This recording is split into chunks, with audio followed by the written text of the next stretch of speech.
Si vous vouliez empêcher l'Afrique de devenir une superpuissance, vous n'auriez pas besoin d'inventer une nouvelle stratégie.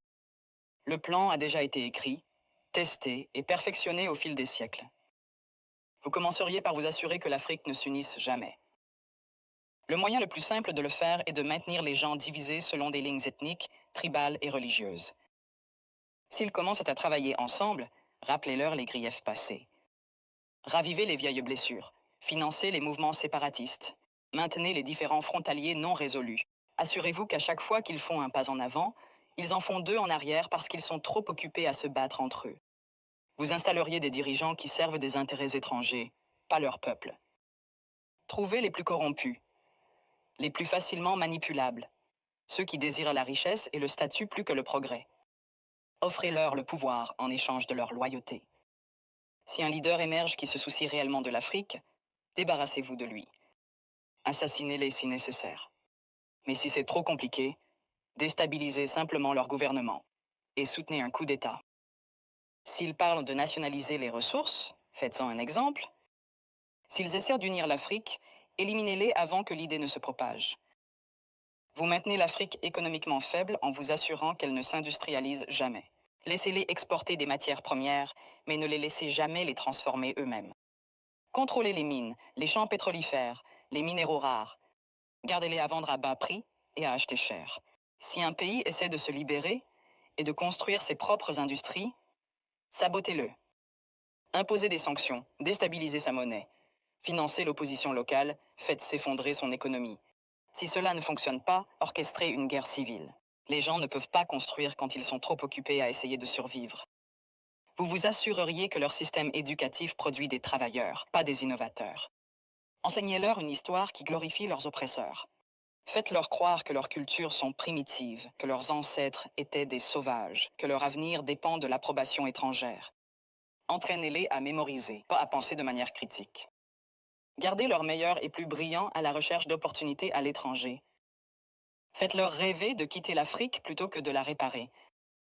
Offrez des bourses qui emmènent leurs esprits les plus brillants vers l'Occident et ne les encouragez jamais à revenir. Laissez le continent continuer à former des médecins et des ingénieurs seulement pour qu'ils aillent enrichir d'autres nations. Vous contrôleriez leurs récits. Possédez leurs médias, contrôlez leurs histoires, dictez leur image au monde. Faites-leur croire qu'ils sont corrompus, sans espoir, éternellement en crise. Inondez leurs écrans de pornographie de la pauvreté et de zones de guerre. Montrez-leur des publicités caritatives qui leur font croire qu'ils sont impuissants, sans l'aide étrangère. Minimisez leur réussite. Transformez leur victoire en incidents isolés. Si un pays africain développe une innovation révolutionnaire, attribuez le mérite à un investisseur étranger. Si un dirigeant africain met en œuvre une politique réussie, présentez-la comme une anomalie plutôt qu'une preuve de compétence. Vous vous assureriez qu'ils restent dépendants, les noyer dans la dette. Offrir des prêts avec des conditions impossibles. Les forcer à tout privatiser pour que des entreprises étrangères possèdent leur eau, leur électricité, leurs terres. Lorsqu'ils luttent, leur donner juste assez d'aide pour les maintenir en vie, mais jamais assez pour les rendre autonomes. Utiliser des œuvres de charité pour créer une culture de dépendance plutôt que de résilience. Les faire penser que l'intervention étrangère est nécessaire, qu'ils ne peuvent pas résoudre leurs propres problèmes, qu'ils ont toujours besoin d'aide de l'extérieur. Vous supprimeriez leurs forces militaires. Maintenir leurs armées faibles, leurs industries de défense inexistantes. Leur vendre des armes pour qu'ils se battent entre eux, mais ne jamais les laisser développer une technologie militaire de pointe. Si un pays essaie de construire un système de défense solide, l'accuser d'être une menace pour la stabilité.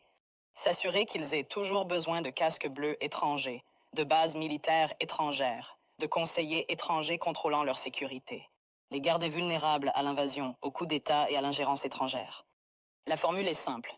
Diviser, corrompre, exploiter, désinformer, contrôler. Les maintenir en train de se battre entre eux. Les faire regarder à l'extérieur pour des solutions. Les garder pauvres, dépendants, en insécurité. S'assurer que chaque tentative de se libérer rencontre une résistance si forte que la génération suivante y réfléchisse à 2 fois avant d'essayer à nouveau. Ce n'est pas une théorie, c'est l'histoire. La vraie question n'est pas comment empêcher l'Afrique de devenir une superpuissance. C'est comment l'Afrique peut briser le cycle, malgré tous les efforts pour la maintenir à terre.